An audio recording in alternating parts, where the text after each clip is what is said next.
वारी म्हटलं की आपल्याला आठवतात तुकाराम महाराज, ज्ञानेश्वर माऊली आणि त्यांची पालखी. पण तुम्हाला माहिती आहे का की पंढरपूरला येणारी सर्वात लांबची पालखी कोणती आहे? तर मंडळी, ती आहे संत कबीर महाराजांची पालखी. होय, धुळे जिल्ह्यातील नांदेडमधील माळी या गावातून दरवर्षी ही पालखी निघते आणि थेट पंढरपुराच्या विठोबाच्या चरणी येते. हे अंतर तब्बल 650 किलोमीटरहून अधिक आहे. या पालखीचा प्रवास साधारणतः 28 ते 30 दिवसाचा असतो. रस्त्याने चालणारे भक्त, टाळ मृदुंगाचा गजर आणि कबीर महाराजांचे अभंग हे दृश्य केवळ पाहणं नव्हे तर अनुभवण्यासारखंही असतं. या पालखीत सहभागी होणारे वारकरी कबीरपंथीय परंपरेचे असतात.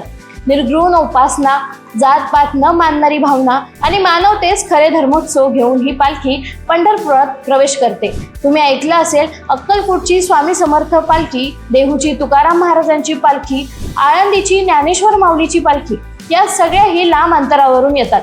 पण अंतराच्या दृष्टीने सर्वात लांबची वारी ती फक्त संत कबीर महाराजांचीच. हो, ही वारी केवळ शरीराचीच नव्हे तर मनाची आणि आत्म्याचीही यात्रा आहे.